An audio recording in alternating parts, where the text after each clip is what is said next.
When two students from the Magic Academy challenged each other to a duel, nobody expected the result to turn out like this. Gray unleashed a magical ether sphere that was 100 times bigger than his opponent's. If the professor hadn't stepped in, the other student would have been erased completely. Staring at Gray, no one could comprehend how he had obtained such overwhelming power. Never before had a student displayed magic on this level. But the reality is, Gray is a regressor, and he wasn't always this powerful. This is where his story truly begins. It's the final battle between humanity's strongest heroes and their demonic enemy.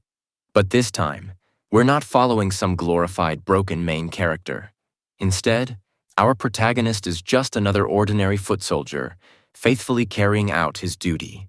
As the weakest runt on the field, a stray laser suddenly pierces straight through his chest. The attack is so devastating that he doesn't even try to resist, simply letting it pass through him. And just like that, his story seems to end. In his last moments, he looks around at the battlefield, where his fellow soldiers lie dead and scattered everywhere. Meanwhile, the so-called greatest heroes are locked in a fierce clash against humanity's ultimate enemy, the Liquidator. Among them stand 4 valiant warriors, each boasting flashy powers and unique abilities. And then there are people like our guy, mere foot soldiers tossed in as disposable sacrifices. They're basically NPCs standing off to the side with no lines at all. Their only role is to die. Feeling utterly pathetic, he reflects on how little he has contributed to the war. If only he had been born with some kind of talent. But even those powerful heroes don't stand a chance. The Liquidator cuts them down like cucumbers. Literally, it takes only a single strike to wipe them out. Turns out the monster had been playing with its prey the entire time. Humanity's fate is already sealed. Or at least, that's what Gray Lee believes. That's when he suddenly remembers that his heart has already been torn apart. And yet, he isn't dead. The next thing he knows, he's standing amid endless ruins. Standing before him is an omnipotent being who offers absolutely no explanation for what's happening. The mysterious figure states that Gray's body has already recovered. The shocking part is that he healed himself using a power that had been buried deep within him all along. The entity then claims that Gray is actually far stronger than the Liquidator, the same bastard who slaughtered the heroes like livestock. Still, the entity isn't convinced Gray can properly control that power. So for now, he lends Gray a portion of his own strength, just enough to defeat the Liquidator. Back in reality, Gray's sword is instantly enveloped by a strange energy bestowed by the all-powerful being. Without hesitation, he tests this power to see whether it's real or just empty hype. Turns out it hits like a truck. So much so that the Liquidator actually complements Gray's strength. But it still isn't enough. As Gray swings again, he's cut clean in half, just like the others. Blood pours from his severed body as the Liquidator, oddly enough, praises him once more. Gray is the first person to push him far enough to make him fight seriously. But the Liquidator is about to get another shock. Gray isn't finished yet. That black energy continues to fuel him. The lower half of his body, which vanished moments ago, reforms completely, reconstructed entirely from dark energy. He's going full Black Clover mode, wielding that massive sword like a monster. It's a terrifying sight. To think someone could actually make the Liquidator hesitate. Seeing no other choice, the enemy erects a honeycomb-like shield to protect himself. Gray no longer even looks human. He slams down with his enormous blade, and the impact sends shockwaves tearing through the air. The shield shatters into sparkling fragments, and the once arrogant bastard takes the full force of the blow. Now he's genuinely questioning whether what he's fighting is even human. He's not even sure Gray is alive anymore. At the same time, Gray is wondering the same thing himself. But none of that matters right now. The only thing that matters is the fight. And yeah, this freak is insanely tough. Still, Gray is determined to break him down piece by piece. He won't stop until this threat is completely erased. He unleashes another brutal slash, and the monster starts bleeding that disturbing golden blood. In response, the freak pulls out some absurd next-level ability and manifests celestial wings. It looks like he's manipulating time itself. Day suddenly turns into night, with the moon shining like a divine spotlight. It's impressive, and Gray even admits it, but it's not enough to shake his resolve. He goes all out, launching a preemptive strike straight for the Liquidator's neck. Surprisingly, the blade doesn't pierce him. A strange barrier forms around the enemy again, and he starts rambling some incomprehensible nonsense. Apparently, within this realm of true dusk, nothing can harm him. Or at least, that's what the bastard claims. He tells Gray to look up at the sky and see how hopeless the situation really is. Curious, Gray looks up and spots a blinding star-like object glowing with insane intensity. Then, without warning, it crashes down like a meteor and completely erases Gray from existence. The Liquidator stands victorious, staring into the massive crater left behind. But just in time, the mysterious entity from before reappears, rewinds everything, and sends Gray back into the past with a single mission: save the world. By the way, that mysterious man's name is Kronos. Apparently, Kronos and the Liquidator share some kind of history, though no one bothers explaining what it is. Anyway, cut back to Gray as he opens his eyes in a quiet, green neighborhood right after his regression. It's peaceful, calm, and honestly looks pretty damn beautiful. He realizes he's in his hometown, Renato Village. Not only that, but it's the past version of it. He's been sent nearly 15 years back in time. Looks like Kronos kept his promise.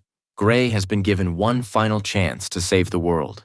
Suddenly, a sharp, stinging pain spreads through his hand. When he looks down at his hand, he notices cuts and bandages wrapped tightly around his wrist. Now that he thinks about it, this was the period in his life when he was basically a punching bag for Belder and his gang. But with this second chance at life, it would be downright pathetic if he still ended up getting bullied. Then again, there's no way he could take those guys head on. Bro is completely outmatched. Thinking back, even defeating the Liquidator feels like nothing more than a distant fantasy. Either way, he has to figure out how to deal with these bullies, or he's doomed to relive the same suffering all over again. It really feels like Bro can't catch a break. Or can he? By pure coincidence, he runs straight into the very assholes he's been dreading the most. Of course, it's Belder and his goons. Since they've been bored lately, they've been actively hunting our guy, eager to continue their sacred tradition of bullying as if it were their religion. They toss a spare sword at his feet and order him to pick it up. Our boy just stares at the sword, completely confused. He still hasn't figured out what these goons are planning. After all, 15 years have passed, so his memories are a bit blurry. Belder, on the other hand, assumes Gray is pretending to be clueless on purpose, so he generously reminds him about their usual mock battles. Hearing this, Gray quickly tries to brush these pests off by pointing at his injured hand. He thanks them for the invitation, but sadly can't join since the injury hasn't healed yet. Unfortunately, it seems Bro won't get rid of these hobos unless he picks up the sword and fights. They even reassure him that the swords are completely blunt, so there's almost no chance of getting hurt. Gray, however, can't shake the feeling that injury is still very possible. No matter how blunt it is, it's still a chunk of iron. One wrong hit in the wrong place could send you on a one-way trip to heaven. And honestly, he's not wrong. One gentle tap to the balls is enough to drop anyone to the ground in unbearable pain. But logic doesn't seem to work on these idiots. Belder takes his stance, ready to strike. He hates hearing no from Gray, so he charges at him like a raging bull to kick off the duel. Gray was given time to pick up the sword, but that time is already up and Belder is charging straight at him. Our boy finds it ridiculous that this guy calls it a mock battle while attacking like he's furious at his own mother. That's when Gray remembers something a former military doctor once told him. The reason his swordsmanship never improved was because of an injury he suffered as a child. Now that he thinks about it, maybe this is the very injury that altered his life and forced him to live like a runt. Belder brings his blade crashing down, but Gray blurs away and dodges the strike. Even Gray himself is shocked that he managed to dodge it. Belder's face twists in irritation at seeing such agility. He swings again, and my guy dodges it once more. A quick strike aimed at Gray's feet follows, but that too is easily avoided. This bastard is really trying to land a hit. He's like a bloodthirsty beast on a mission, desperate to take Gray down. But Gray slips through every attack like a ninja on cocaine. At first he thought Belder was just slow, but then he realizes the truth. It's not Belder who's gotten slower, it's Gray who's gotten faster. Bro is dodging every strike like he owes rent. Even Belder's goons can't ignore what they're witnessing. It's as if Gray is an entirely different person. He may not have the body he once had, but he still possesses the memories of every battle he's ever fought. With all that experience engraved in his mind, his body moves on autopilot. He barely has to think to evade the attacks. Then Gray finally grabs the sword to continue this so-called mock battle, which no longer feels mock at all. Belder is drowning in his own ego, desperately trying to crush Gray with his blunt blade. But my guy has had enough. He swings his sword for the very first time. The sudden jolt from Gray's powerful swing sends pain shooting through Belder's hand. This alone proves how pathetic Belder really is. If Gray is being honest, he almost feels like the loser for even fighting someone this weak. But he knows Belder deserves no pity. This is the piece of shit who bullied him, stole his future, and caused him endless suffering. So with all due respect, Gray is about to make Belder taste his own medicine. On the next move, Gray effortlessly knocks the sword right out of Belder's hand, disarming him instantly. While Belder is overwhelmed by humiliation, Gray realizes this guy is even worse than he thought. He follows up with a jab, openly mocking Belder's incompetence with a sword. One single strike sent Belder's weapon flying. Still, being unarmed shouldn't be an issue. After all, Belder was the one who claimed these blunt blades were completely safe. Gray goes absolutely wild, swinging the blade so fast that it actually tears through Belder's skin, causing blood to gush out. As the reality of the situation sinks in, Belder's knees give out and he collapses. Hold on a second. Gray was sure he was using a blunt sword, so why is this bastard bleeding? He checks his blade and confirms it really is blunt. If it had been sharp, Belder might already be dead. But enough distractions. Back to the matter at hand. Gray strikes with precision, knocking out several teeth and leaving Belder's nose bleeding heavily. My guy looms over this bastard, instilling fear that will haunt him for life. There's nothing more satisfying than seeing arrogant pieces of shit reduced to sobbing wrecks. This should be more than enough to humble Belder for the rest of his life. Well, looks like that was wishful thinking. This bastard still hasn't learned. He orders his goons to grab our boy and beat him until he's a complete mess. The goons hesitate for obvious reasons. They just watch their boss get beaten like a pathetic dog, so rushing in to share the same fate makes no sense, even if they outnumber him. One of them suggests attacking together to overwhelm Gray. The trio immediately moves, surrounding our boy from all sides. Gray, however, remains as calm as ever. If these idiots are desperate to fulfill their death wish, my guy is more than ready. They all leap at him at once, intending to finish him right there. At first, Gray felt a bit of sympathy and planned to spare them, but it's clear they won't stop until they're taught a lesson. So he gives these gutter goblins exactly what they deserve. Not long after, their faces are swollen like a baboon's backside after a brutal beating. Once again, Gray can't help but find it ridiculous that these crying emojis in human form were once his greatest nightmare. He remembers that this group currently consists of students from Saria's swordsmanship dojo.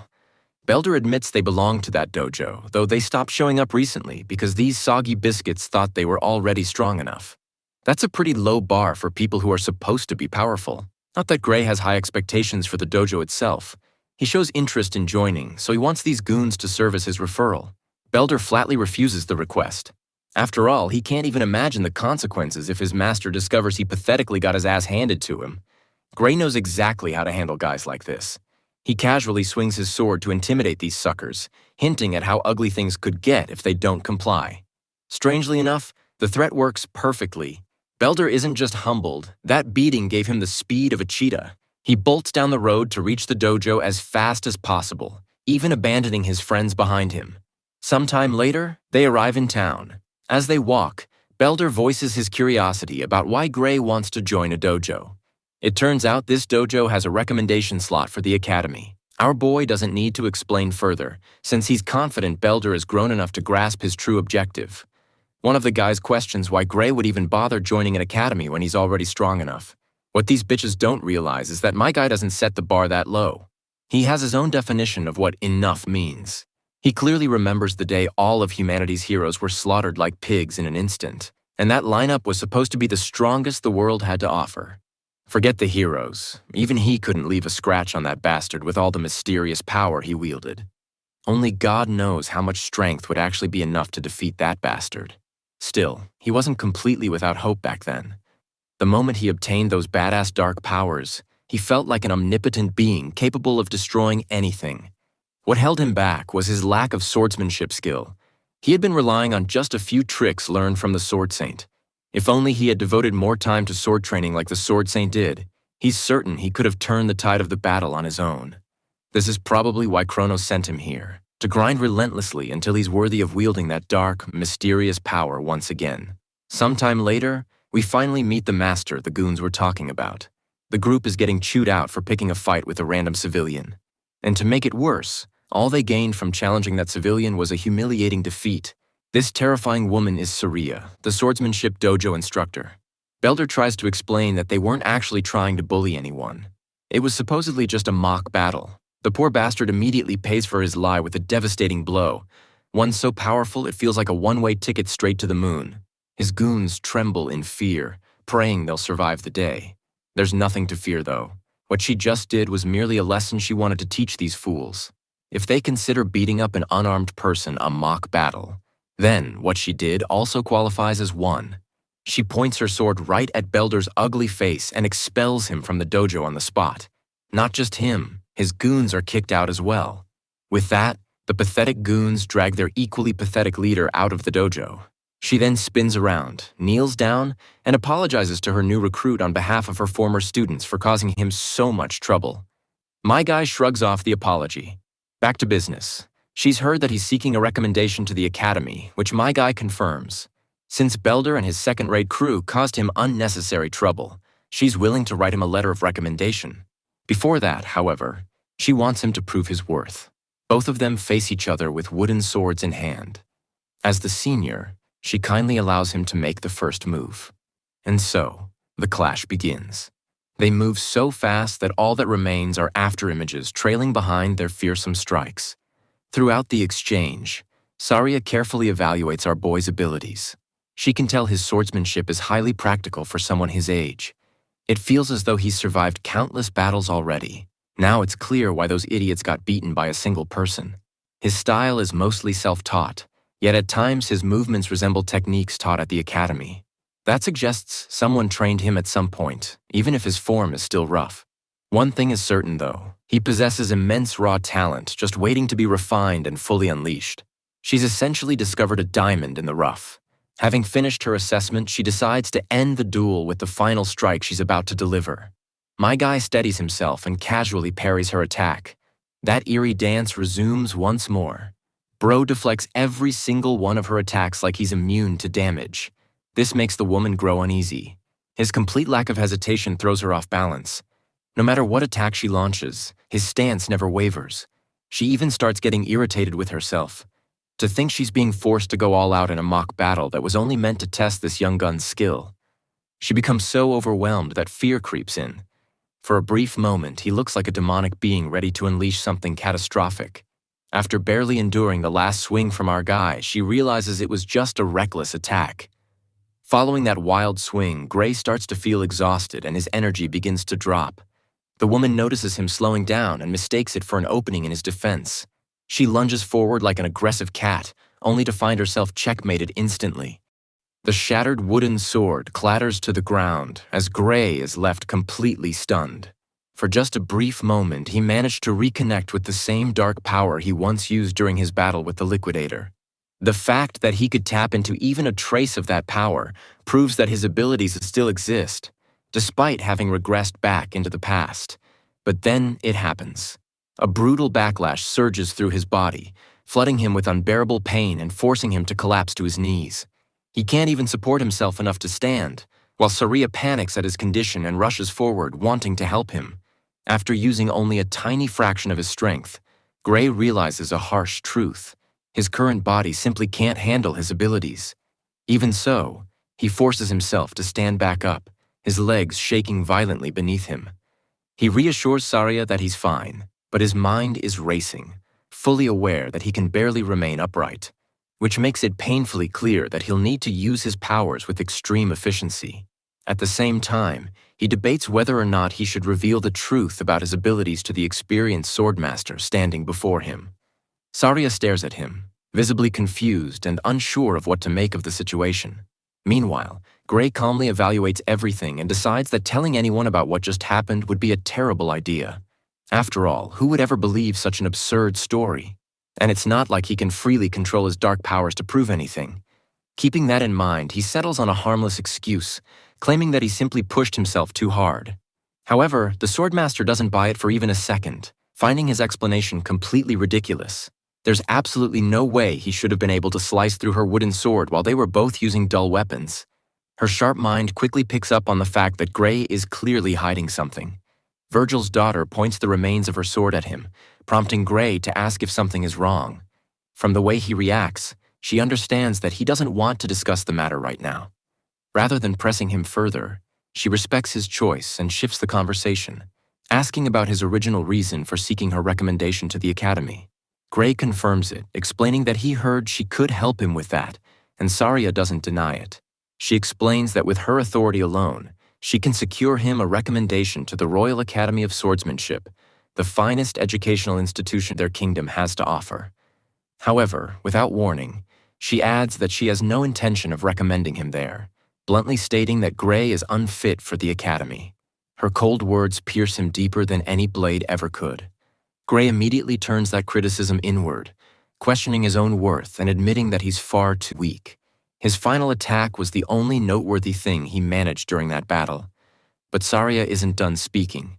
She continues, suggesting that instead of the Royal Academy, he should aim for the World Union Academy instead. The sudden twist hits him harder than Truck-kun slamming into an unsuspecting isekai protagonist. While the Royal Academy may be the best in their country, the World Union Academy stands above all others as the greatest in the entire world, revered as the peak of sword mastery. Gray is left speechless, knowing that this very academy is responsible for producing the strongest combat units, including legends like the Sword Saint Amy. He quickly questions Saria, asking whether he's even qualified to attend such a prestigious institution. To his surprise, she crushes his hopes instantly, bluntly stating that as he is right now, there isn't a single chance he'd even make it past the entrance. The Swordmaster knows Gray himself is painfully aware of his weaknesses, especially the sorry state of his current body. For the Royal Academy, he might barely scrape by on sword skill alone, but the World Union Academy is an entirely different beast. In other words, he's completely screwed unless he trains relentlessly. Even Saria is astonished. His sword talent is nothing short of miraculous, yet his body is as frail as a stick. Doubt slowly creeps into Gray's mind as he imagines the terrifying opponents he'd face at the World Union Academy. This isn't some casual challenge, and with his current physique, it's outright impossible. Noticing his gloomy expression, Saria points out how quickly he gives up, reminding him that there are still 9 full months before the entrance exam. Still lacking confidence, Gray believes that even 9 months won't be enough. Despite her attempts to motivate him, Saria admits that the time is indeed short, but she still offers him an opportunity.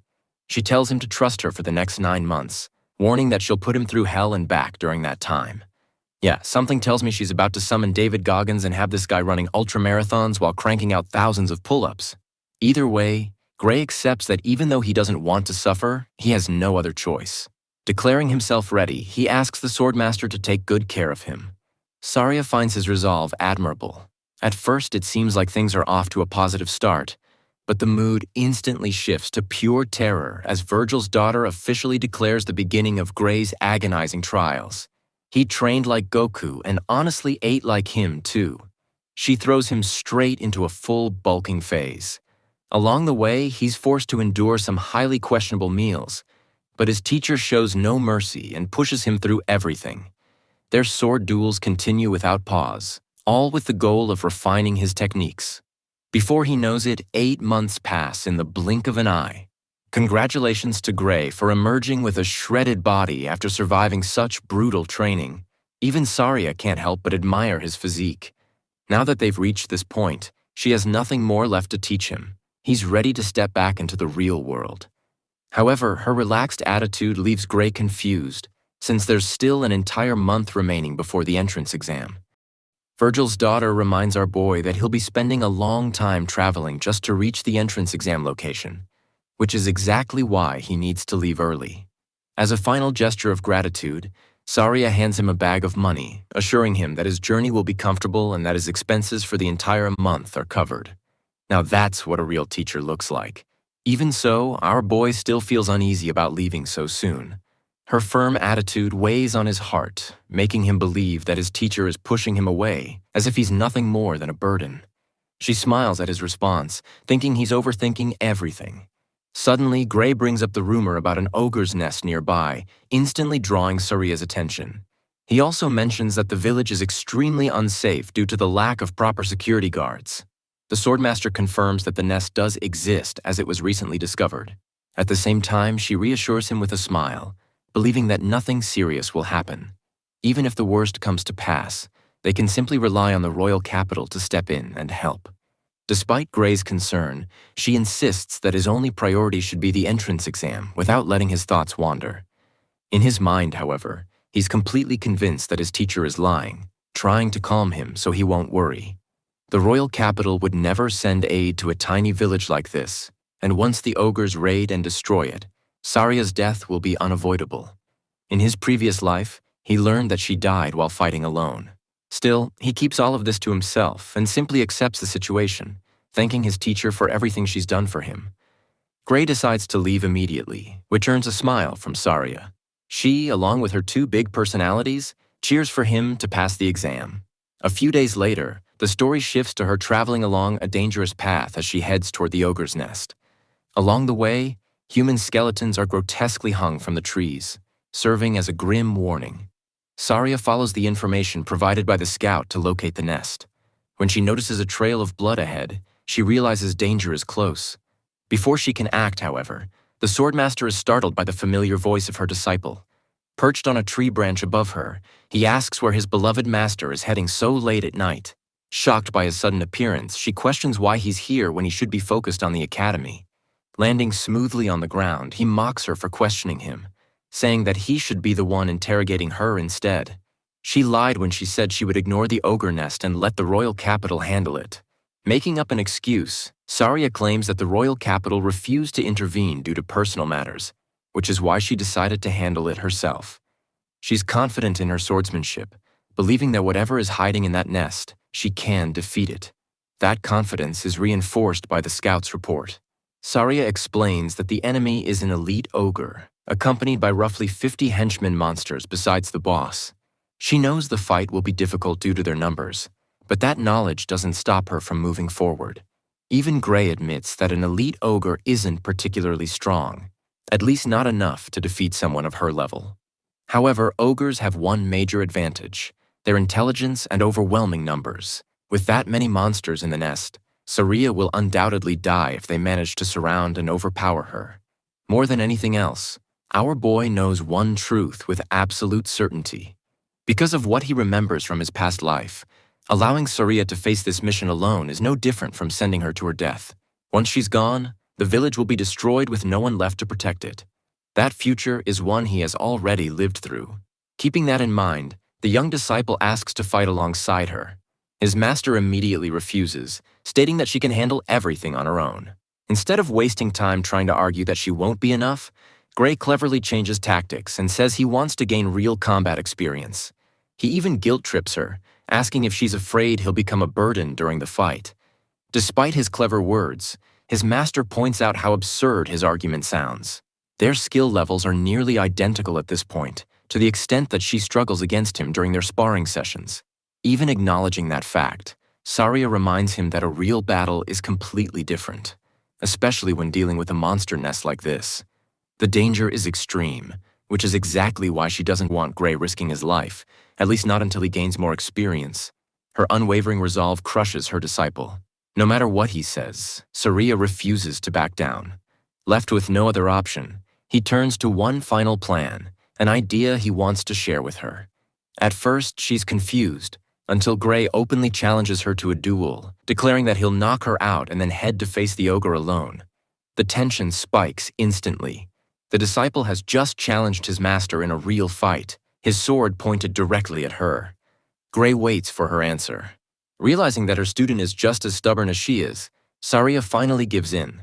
She can't allow him to go alone, so she agrees to his original proposal and decides they'll go together. All she wants is for him to return safely, and yes, the One Piece is real. With their decision made, the master and disciple join forces and head deeper into the forest to confront the monsters. As the night drags on, they eventually locate the ogre's nest. The intelligent monsters have shaped the environment to their advantage, creating a nest with no escape routes for anyone reckless enough to challenge them. Saria believes the creatures are confident in their strength, while Gray argues that this setup is actually a disadvantage for the two of them, meaning they'll have to fight with extreme caution. Watching from a safe distance, she's genuinely surprised. The boss isn't anywhere among the group, making her suspect it might be hiding inside the tent. If that's true, it actually works in their favor, since they can wipe out plenty of henchmen before the elite ogre finally shows itself. To go over their battle plan, Saria tells her student to attack the monsters from one side while she handles the other. They execute the strategy immediately, both charging forward with swords drawn. The fight begins.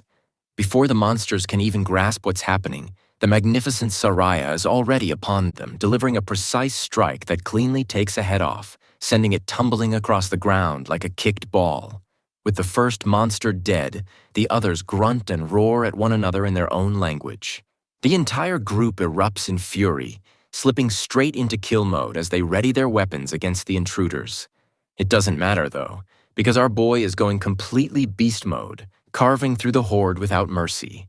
He's a one-man army, slicing through multiple monsters in a single motion. The graceful Saria is no different, proudly displaying the refined skills she learned from Papa Virgil. Together, they're unstoppable, Gray and Saria flawlessly covering each other's blind spots. In just a few minutes, every monster in sight is turned into another tally on their kill count. On top of that, she's genuinely impressed by Gray's unwavering resolve in an actual battlefield. He's never felt more prepared, even warning his master to stay alert as well. Still, something about this situation leaves him uneasy. The battle has been far too easy, almost suspiciously so. If this was really all Saria had to deal with, then she could have wiped them out on her own without any help. That realization makes his unease grow, because whatever is lurking inside that tent must be far more terrifying than anything they've faced so far. And right on cue, a pair of menacing eyes pierce through the darkness of the tent, locking onto him from afar. The moment Gray meets the creature's gaze, his entire body shudders. Despite his strength, he recoils and urgently tells his master that they need to leave right now. Even Saria can't understand what suddenly came over him.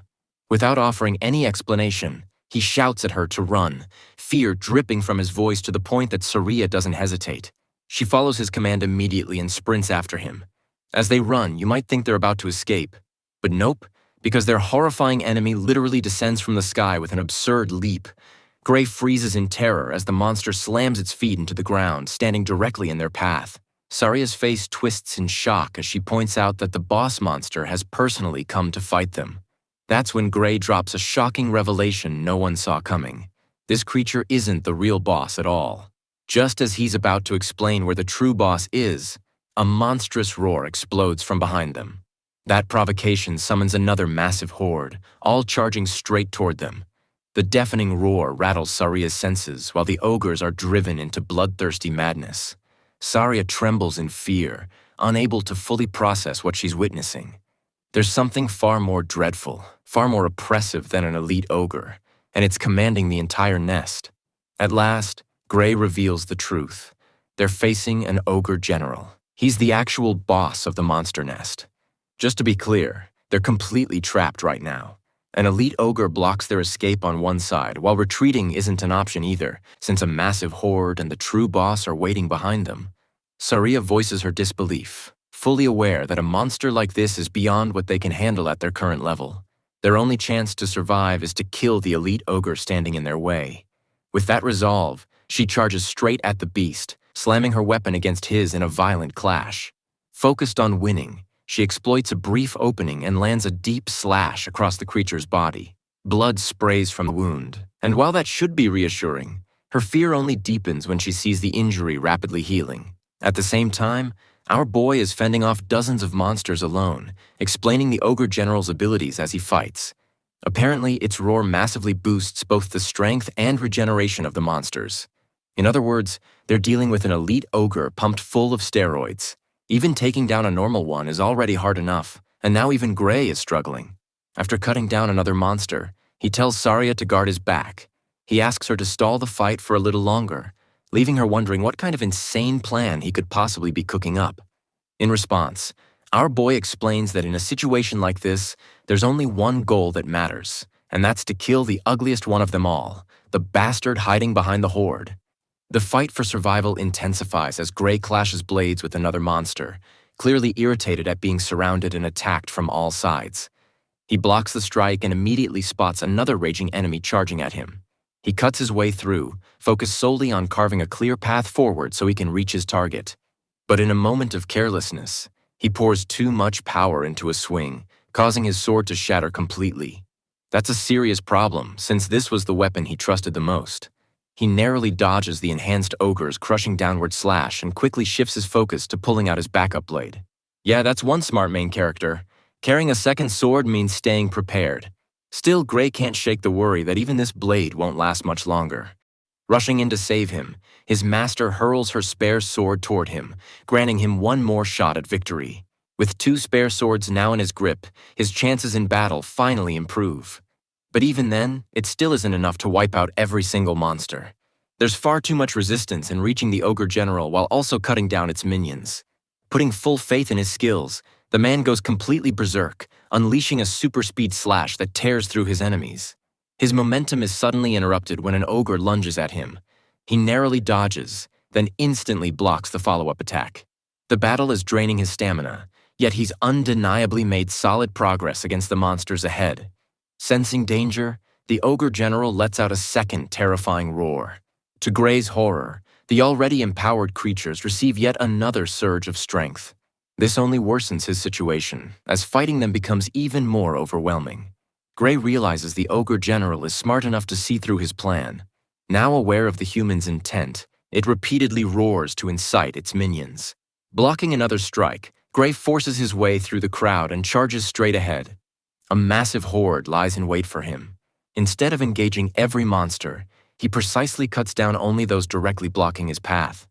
Even so, his body ends up covered in cuts and wounds. The relentless bloodshed exhausts him as he struggles through their non-stop assault. Lowering his guard for just a moment, he's tackled by an ogre and pinned down. The situation turns dire as the ogres finally have him cornered. Fortunately, their rage causes them to lose coordination. One ogre blindly slashes and ends up striking its own ally. Gray realizes their plan is likely to wear down and break his swords. Lost in thought, he barely notices a massive ogre winding up a devastating punch aimed straight at his head. It's a life or death moment, and he can't afford to take the hit, so he uses his sword to lessen the impact. Even then, the sheer force sends him crashing violently into the ground. Standing at the brink of death, the man still forces himself to rise despite his shattered body, the very image of a true badass. The previous blow has destroyed his spare sword, leaving him with only one blade, dozens of ogres, and their leader still standing. Once again, the odds are stacked heavily against him. In fact, escaping this situation feels nearly impossible. Though he's clearly regressed, Gray fully understands how dire his position has become. He knows he can't win against so many bloodthirsty monsters slowly wearing him down. Accepting this, he changes his strategy and shouts for his master to run while he draws their attention as a decoy. Hearing him, Saria simply smiles, refusing to abandon him like that. She's still battling the empowered elite ogre, and Gray can't understand why she continues to fight. He insists she flee, promising to catch up afterward. Saria rejects his plea, grimly revealing that she's lost her ability to run.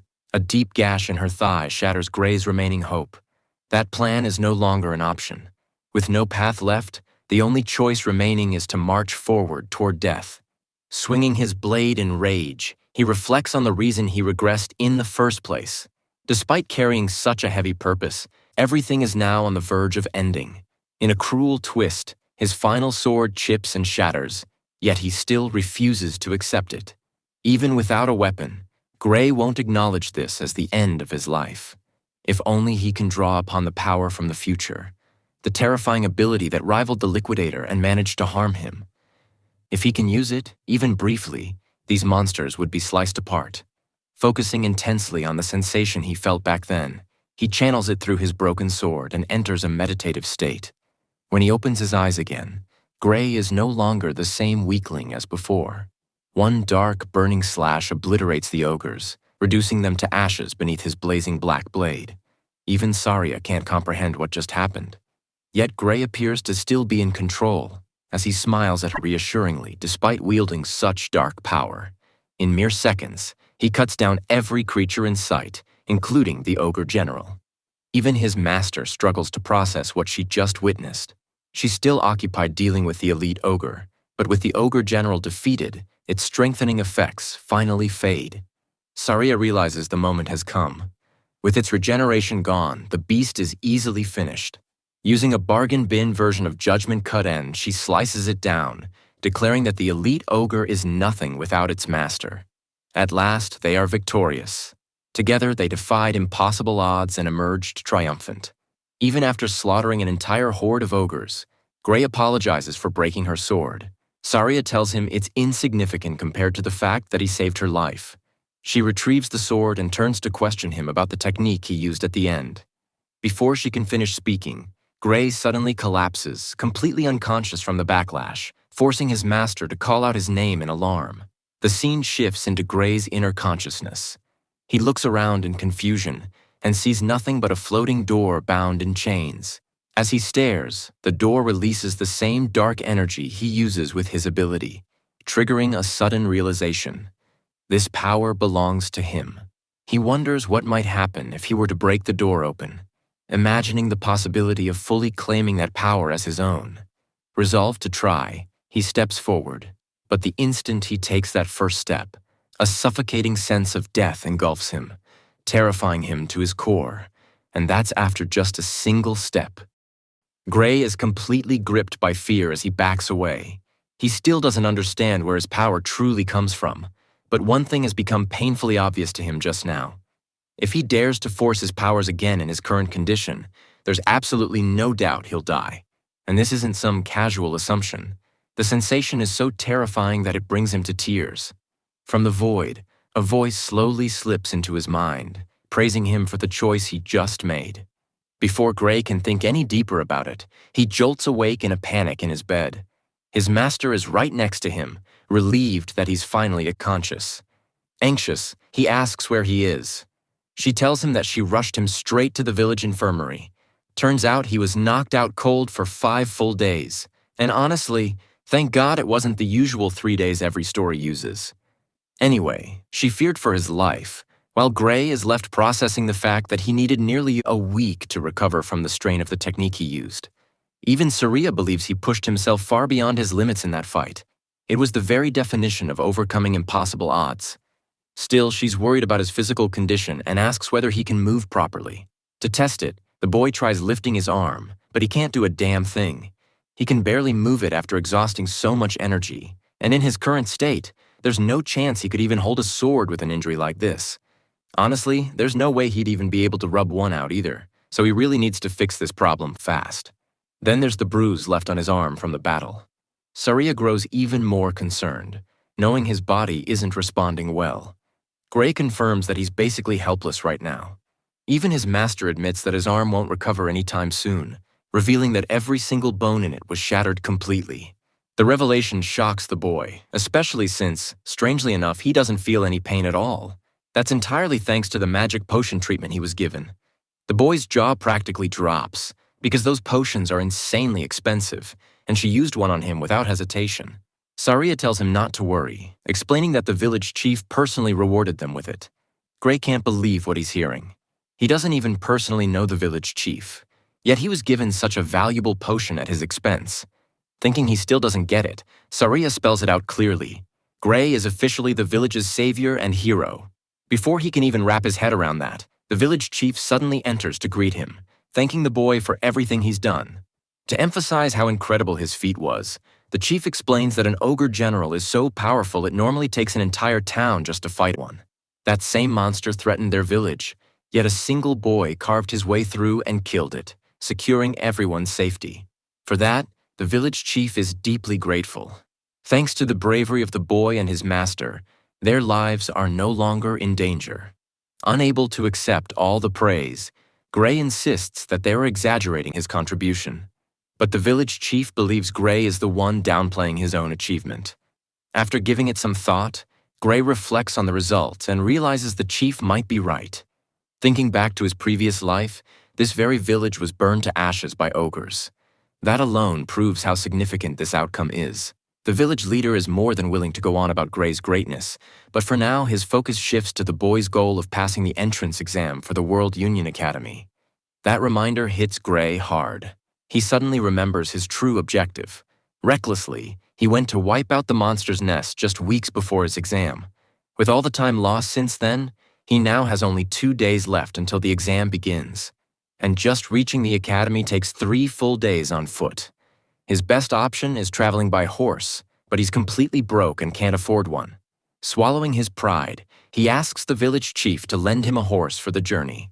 Fortunately, the chief was already expecting this request and had prepared the best horse in advance. Saria smiles and reveals that their original plan was to carry him there themselves if he hadn't woken up today. Some people truly stand by you through everything, just like Gray's friends here, and I honestly hope we all meet people like that in our lives. Gray steps out of the infirmary only to be greeted by the entire village cheering his name and wishing him success on the exam. They shout encouragement and openly thank him for what he's done. The villagers even hand him a bag of money. Everyone chipped in little by little so he could afford the entrance exam and support himself at the academy. Gray is overwhelmed with gratitude for the villagers who showed him such genuine kindness. He even jokes that it'll be insanely embarrassing if he fails and comes crawling back. But Saria confidently declares that the applicants taking the entrance exam aren't capable of defeating an ogre general by themselves. Still, that isn't Gray's only worry. His arm is still in terrible shape, and there's no telling when it'll fully heal. In response, his master tells him to rely on his left arm for now. Even though it works perfectly fine, he's just far more accustomed to his right. Still, she believes his skill level is high enough that it won't matter. Gray voices his concern, saying the exam might be so difficult that fighting with one arm could put him at a serious disadvantage. Even so, Saria assures him that the academy's teachers and examiners have sharp eyes. Once they recognize his talent, they'll choose him.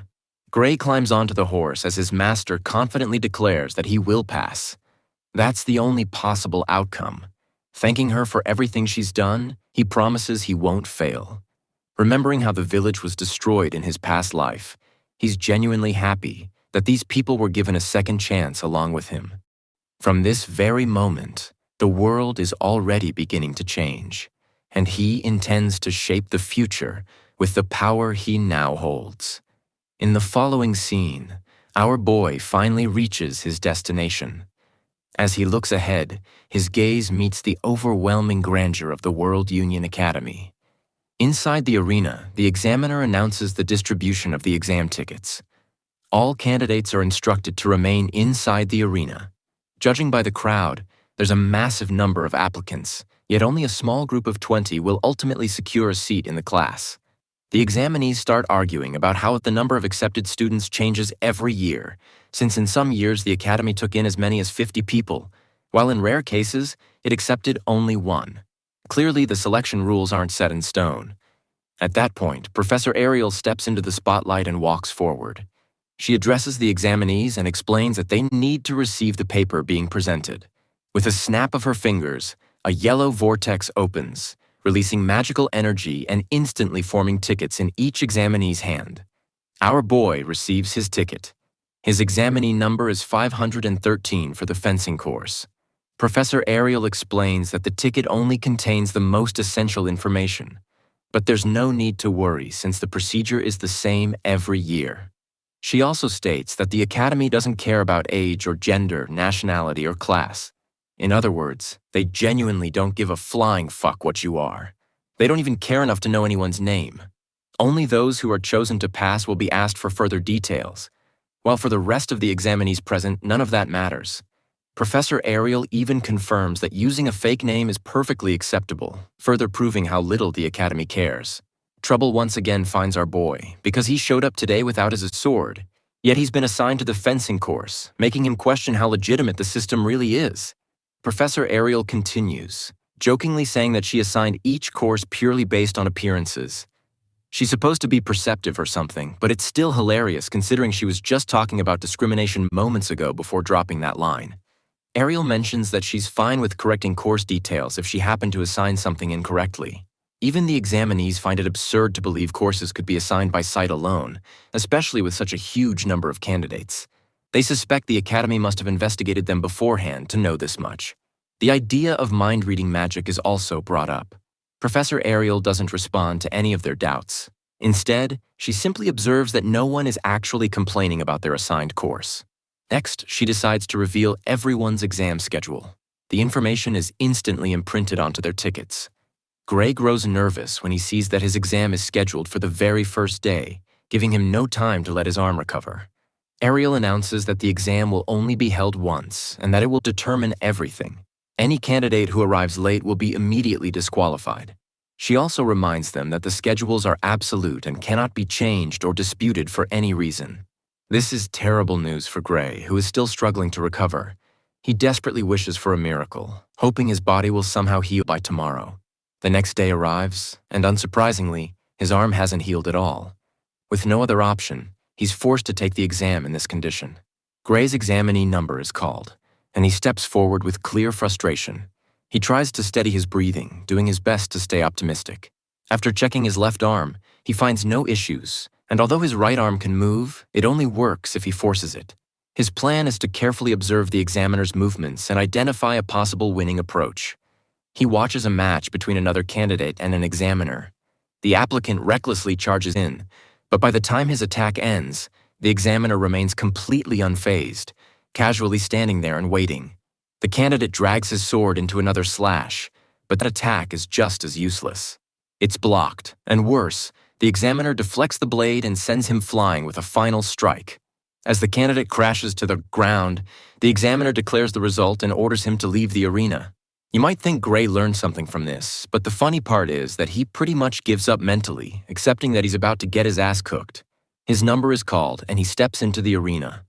Gray evaluates his chances and realizes there's no way he can defeat an examiner who effortlessly crushed someone even bigger than him. Inside the arena, he's given the right to make the first move. Even so, he fully understands that this fight is going to be completely one-sided. Still, he knows he has to leave some kind of impression. The fight begins with Gray charging in to attack. He recalls his master's advice, reminding him to use his entire body to deliver a powerful slash instead of relying solely on his arms. Putting her teachings into action, he believes the only way to compensate for his injured right arm is to engage the rest of his muscles. He swings first, but the examiner dodges it effortlessly. Even now, Gray struggles to fight the way he normally would. No matter how much he adapts, the fact remains that he's at a massive disadvantage. The examiner counters with a strike meant to cut him down, but to Gray's shock, the sword feels incredibly slow. It's almost as if he can read its path without needing to rush. Gray successfully blocks the attack, though he still feels the heavy force behind it. At the same time, he realizes the examiner's technique isn't as polished as Saria's. If he focuses on the techniques she taught him, there might be a chance to exploit an opening and break through. With that thought in mind, Gray charges forward with everything he's got, trying to overwhelm the instructor. Shockingly, the instructor is actually being pushed back. His own speed is starting to work against him. Gray feels his confidence rise as he realizes he can take down this examiner without much trouble. His master's words flash through his mind once again. Their blades collide another time, but Gray dominates the exchange with a full deflect, poised to end the fight with his newfound confidence.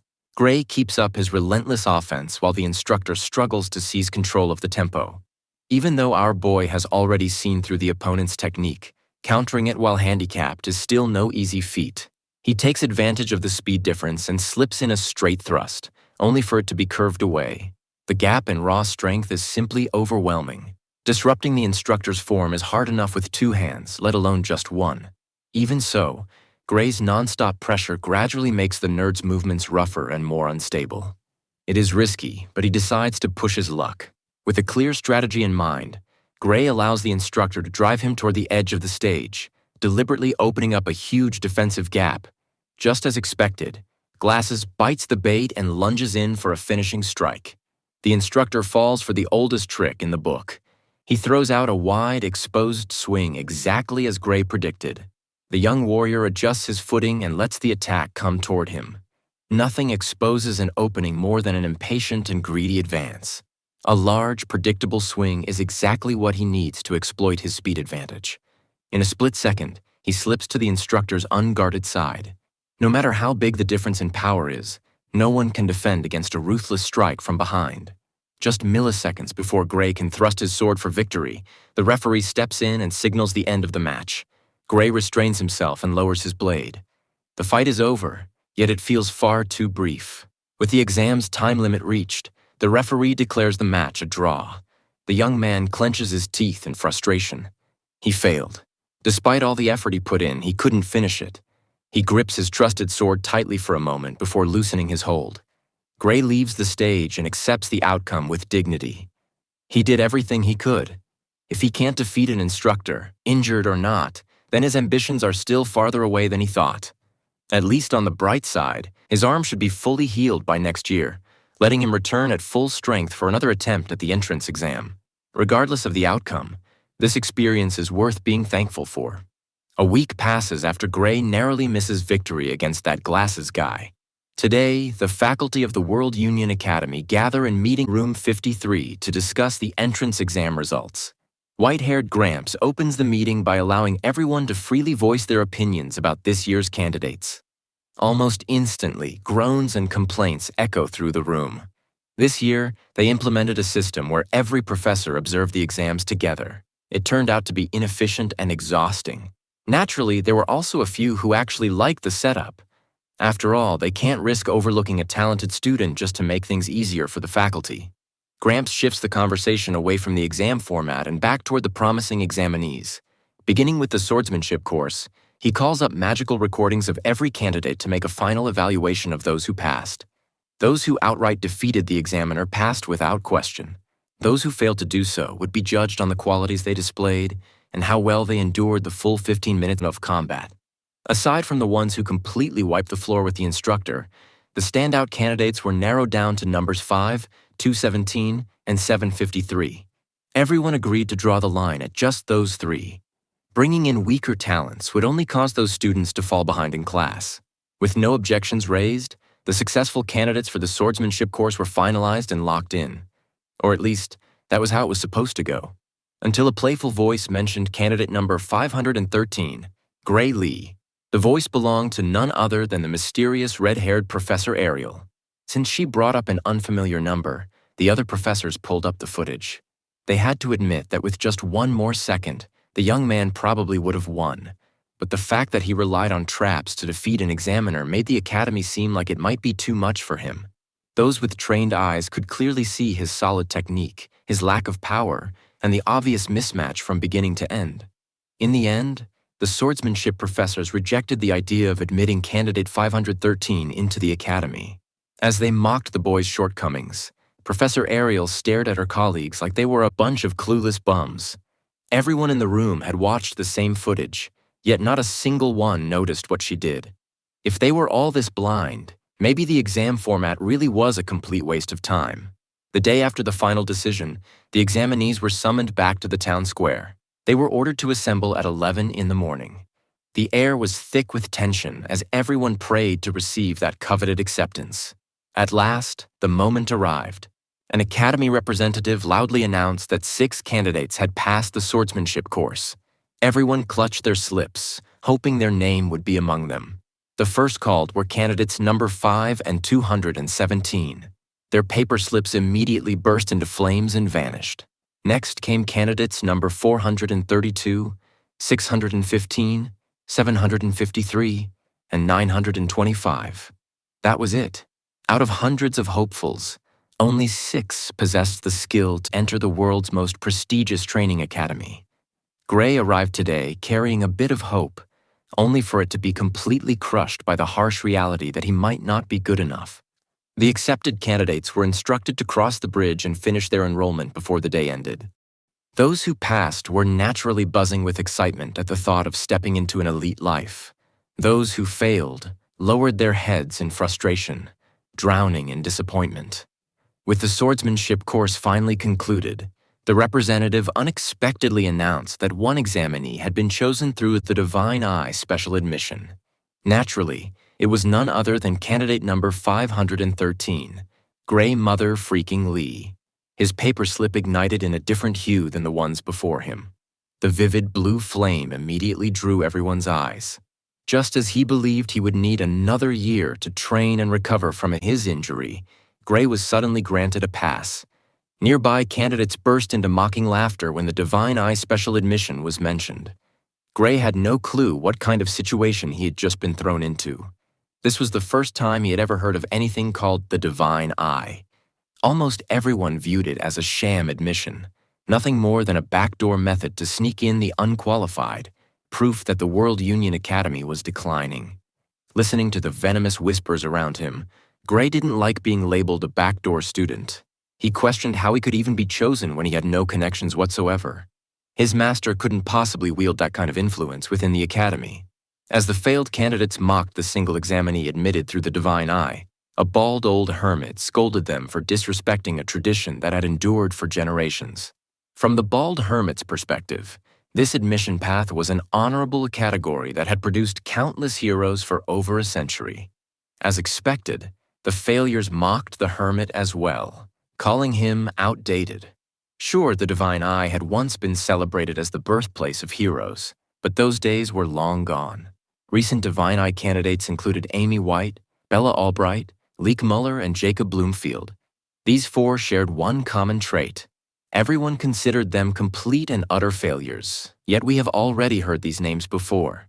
In the near future, Amy White would rise to become the Sword Saint, Bella Albright would ascend as the Great Sage, and Jacob Bloomfield would inherit the title of Divine Archer. These three would reach the pinnacle of their respective paths and serve as the main force against the Liquidator.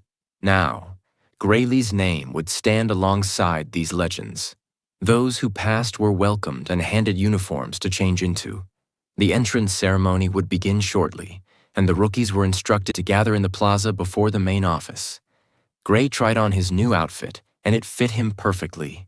His black blazer, trimmed with gold and emblazoned with the Academy's crest, looked clean as hell. He went from feeling utterly defeated to feeling sharp and confident alongside his batchmates. When they arrived at the plaza, some of the rookies grew confused. There was absolutely nothing there. That confusion vanished when an Academy staff member rushed toward them wearing an apologetic expression. He explained that there had been a small delay in preparing the ceremony due to a minor mix-up. Fortunately, it wouldn't take long to resolve. To make room for the setup, the rookies were asked to step back a bit farther. They followed the staff member's instructions, watching with skeptical eyes. Mr. Staff knelt down and began fiddling with the ground. After a brief preparation, he pressed his hand against the floor and activated a massive magic circle in an instant. Out of thin air, hundreds of seats arranged in a coliseum-like formation burst forth from the glowing circle. The rookies were completely stunned. They had never witnessed magic on such a massive scale before. In mere seconds, the empty plaza transformed into a full-fledged arena, complete with seating and a central stage. Mr. Staff apologized again for the delay and told the rookies to sit wherever they pleased. Still shaken by the overwhelming display of magic, they complied. A few of the more informed rookies recognized that teleportation magic had been used to literally spawn an entire arena. Gray quietly chose a seat in the middle row. He figured this was the Academy's way of hosting an extravagant entrance ceremony right beside the school building. This was nothing more than the World Union Academy flexing its power. Once everyone was seated, some rookies pointed out that there were far too many seats. Only 30 of them were present, yet hundreds of seats filled the arena. That was because, true to its name, the World Union Academy gathered the finest talents from all across the world. If you looked up at the sky, you could see what that truly meant. Dozens of airships and dragon-drawn carriages soared overhead, blotting out the sun. As Gray looked up, he recognized the largest magic airship among them as the Strata Queen. He had boarded that massive vessel once before when he served as cannon fodder in the Liquidator Subjugation Squad. It more than lived up to its reputation. Using something so imposing for a simple entrance ceremony was just another way to show off to the newcomers. The World Union Academy clearly knew how to flaunt its might. Once every ship had landed safely, students who passed the brutal entrance exams in their respective regions stepped out. They filled the remaining seats, completing the stands. With everyone finally assembled, it was time to begin. The staff member who had summoned the arena signaled the start of what would become the rest of their lives. After all the dazzling displays of influence, The entrance ceremony moved forward with a short speech from the headmaster. Gray found himself growing slightly bored in his seat. Despite enrolling in the most prestigious academy in the world, the ceremony felt no different from a dull school assembly. Next, the headmaster summoned the top students from each course to the stage. The guy sitting next to Gray stood up. The blonde's name was Leonhardt, the top student of the swordsmanship course. As he confidently made his way down the steps, whispers spread about how he had defeated the examiner in an instant. Some even claimed that this rookie already rivaled the professors in swordsmanship. Leonhard Apius looked like a spy sent to build a fake family with an assassin and a mind-reading little girl. Gray wasn't impressed, only mildly intrigued. Before beginning his speech, Leonhard confirmed that he was free to speak straight from the heart. After receiving approval, he turned toward his fellow rookies with a piercing gaze. He began by filing a formal complaint against the academy. First, he congratulated his peers who had been admitted through the proper channels. He regarded it as a tremendous honor to stand among the best of the current generation. Leonhard expressed his hope that they would all graduate as individuals capable of making meaningful contributions to the world. For that to happen, they would need to work together. He said he looked forward to the day when he and his peers would soar as proud students of the prestigious World Union Academy. With that settled, he then stated that there was someone among them, someone who did not deserve to be standing in this plaza at all.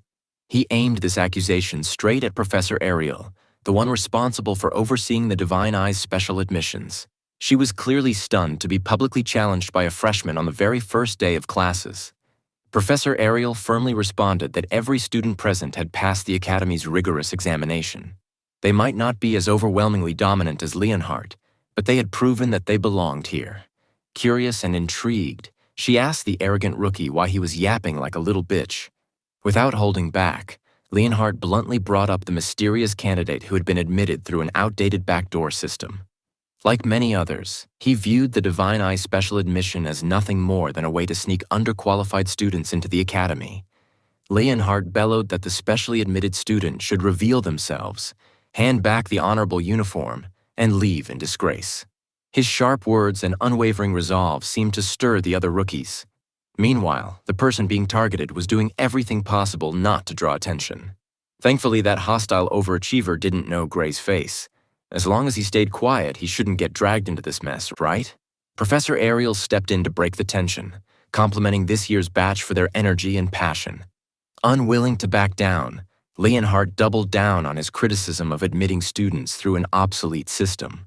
Growing visibly irritated with Blondie, Professor Ariel ominously asked whether he was confident he could defeat the student she had personally chosen for her course.